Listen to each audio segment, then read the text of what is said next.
Est-ce que tu penses que c'est vraiment la première fois que le marché s'effondre? Est-ce que tu penses que c'est vraiment si exceptionnel que ça? Eh ben, pour comprendre, il faut regarder l'histoire. Depuis 1929, la bourse américaine, elle, a connu 25 marchés baissiers. On a vu des chutes de moins 30, moins 50 et moins 89%. Et pourtant, le marché, lui, il est toujours là. Et il a explosé à la hausse sur le long terme. En fait, je vais te montrer pourquoi l'histoire des marchés est un champ de bataille et pourquoi ce qu'on vit aujourd'hui, c'est juste un épisode de plus. Et dans cette vidéo, je vais te montrer exactement pourquoi les cracks sont normaux, ce qui se passe après chaque effondrement, et pourquoi rester investi est la seule stratégie viable. Comme on l'a dit, depuis 1929, le marché américain a connu 25 marchés baissiers. En gros, on a un crash tous les 3 à 5 ans. Et en moyenne, chaque crack dure 9 mois et il fait perdre 35%. Et après, le marché, lui, remonte encore et encore et encore. On va te montrer une image, et là, ça nous montre toutes les chutes depuis 1870, 1870. Bon, on va pas refaire toute l'histoire, on va juste montrer ce qui nous intéresse. Et en fait, là, on va regarder qu'en 1929, le S&P 500 a chuté de 79%. Et aujourd'hui, tu peux voir qu'il est plus haut que jamais. En fait, la plupart des gens vont appeler ça une crise, mais moi j'appelle ça un cycle. Et des cycles, tu risques d'en rencontrer 3 ou 4 dans ta vie. Maintenant que tu as un peu compris, en fait, un cycle, souvent, ça va être une période où le marché va être soit baissier ou soit un peu resté statique. Comme par exemple, de 1929 jusqu'en 1945, tu peux voir que le marché il était à peu près statique. Et puis après, après la guerre, il y a eu une petite baisse, mais après tu peux voir qu'il y a eu une grosse période de hausse. Du coup, là on est dans une période qui reste un peu statique, grosse période de hausse. Puis après, grosse période statique, grosse période de hausse. Et puis tu as eu la grosse période statique dans les années 2000, et puis une énorme période de hausse. Du coup, ça c'est à peu près ce qu'on veut dire quand on parle de cycle. Mais après, pour bien comprendre, on va regarder un peu plus près, et on va reprendre la chute qu'il y a eu dans les années 2000. Attends, là je suis en... Hop. Tu peux voir que dans les années 2000, il y a eu une grosse période noire où, après la dot-com bubble, il y a eu une sorte de 2 ans de chute. On a eu un pic dans les années 2000 et le bottom dans les années 2002. Et on a seulement récupéré l'ancien pic durant les années 2007, du coup 5 ans après le bottom. Donc tu peux voir, les cycles peuvent durer quand même quelques années. Il y a quelques années de noir. Enfin, des années où le marché, il fait pas grand-chose. Ensuite, direct après, de 2007, on a eu un pic en 2007 à 1500 et on a eu une grosse chute de 57% durant la crise financière de 2008. Mais tu peux voir que on a récupéré l'ancien plus haut, enfin l'ancien ATH, en 2013. Du coup, le schéma là, c'est que chaque chute qui a suivi, chaque chute a été suivie d'un nouvel ATH. Et peu importe combien de temps ça prend, on a toujours vu un nouvel ATH. En fait, là, ce qu'on va te faire comprendre, c'est qu'il y a beaucoup de personnes qui vont faire l'erreur en fait, d'essayer de trouver le bottom et d'essayer de trouver le high. Souvent, on dit qu'il faut vendre haut et acheter bas. Mais c'est pas forcément la bonne stratégie parce que déjà trouver le top, impossible à trouver. Et en plus de ça, tu vas trouver le bottom qui est aussi impossible à trouver. Du coup, comme stratégie, c'est pas forcément correct parce que c'est un peu du hasard la chance. En fait, ce qu'il faut comprendre, c'est que au niveau valeur, le marché, il va faire à peu près comme ça. Je vais mettre ça en blanc, comme ça on voit plus clair. Et ça, je vais mettre en noir.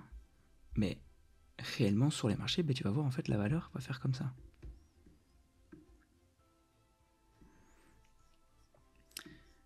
Mais le truc, c'est que c'est impossible de savoir quand on a atteint le top, du coup, quand on a atteint ce niveau-là, et quand on a atteint ce niveau-là. Par exemple, moi, je peux reprendre en 2022. En 2022, où on a quand même eu une mini-récession. On avait perdu quand même 27%. Et là, tu peux voir que aussi, on a pris 2 ans pourrait atteindre les anciens niveaux, enfin le nouvel ATH. Et ben en fait, le piège numéro 1 que les investisseurs amateurs font, c'est que ils veulent éviter d'acheter quand tout baisse, et du coup, ils veulent essayer de trouver le bottom, mais c'est quasiment impossible.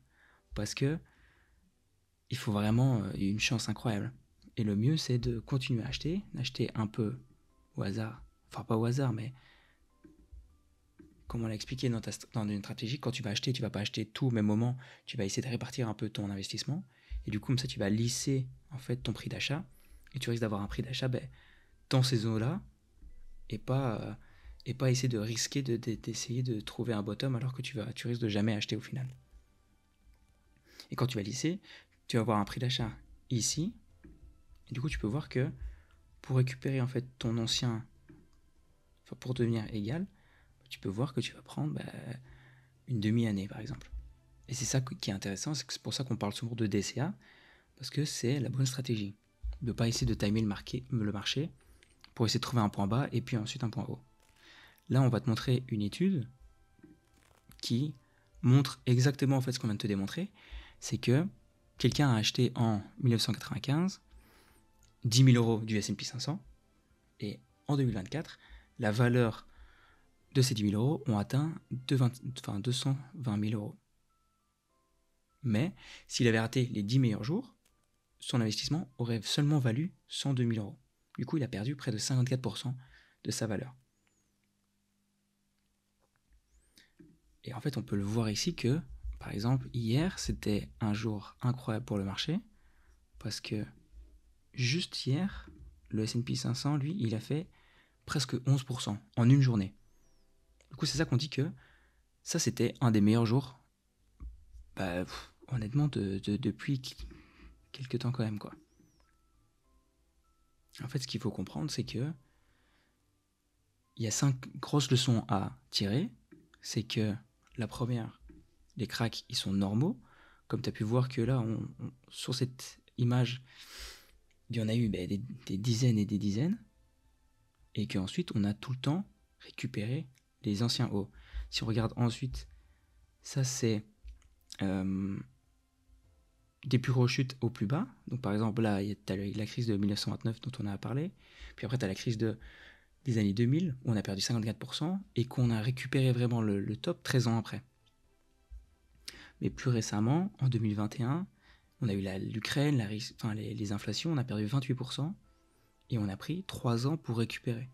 Du coup, tu peux voir que oui, des cracks boursiers, tu risques d'en avoir quelques-uns, des cycles aussi où tu auras des grosses hausses et puis après des moments où le marché sera un peu plus statique. C'est normal, ça fait partie du marché. Et en fait, tu dois vraiment voir que les chutes sont comme une opportunité. Et si tu sais pas vraiment gérer émotionnellement une chute de 35% de ton portefeuille, et voir ça un peu comme une opportunité, investir, c'est pas forcément fait pour toi parce que c'est des choses qui vont arriver. Ensuite, comme on l'a vu aussi, c'est qu'ils sont temporaires. Toutes les chutes, et comme on l'a vu, et ça c'est la prochaine leçon à tirer, c'est que les hausses sont souvent beaucoup plus longues. Là, comme on peut voir sur l'ancienne image, là on a des chutes, voilà, c'était statique, pendant quoi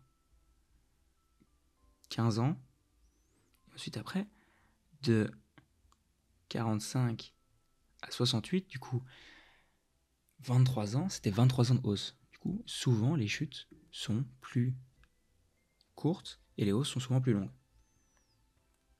Et ensuite, comme on l'a vu avec la journée d'hier, où on a fait plus 11%, en fait, les meilleurs jours sont dans les pires semaines. Et là, clairement, on était dans une semaine vraiment pas fameuse.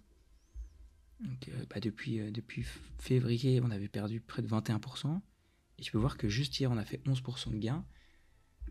Ce qui dit que là, on a clairement eu droit à des belles récompenses, des belles plus-values. Et ensuite, c'est que toutes les pertes ont été récupérées, toujours, par le temps. Et en fait, il suffit juste d'être patient et de savoir prendre son mal, de continuer à faire du DCA comme on l'a dit, comme on a essayé de le montrer par image ici. Et comme ça, tu vas lisser ton investissement, ton prix d'achat, et tu risques déjà de 1, d'avoir des meilleures plus-values, et de 2, tu vas moins attendre. Comme on l'a dit, par exemple, ça a pris 13 ans, enfin ça a pris des années 2000 à 2013 pour retrouver l'ancien top. Bah, si tu lises ton investissement, bah, tu risques de diminuer aussi cette période d'attente. Et ce qui est toujours intéressant.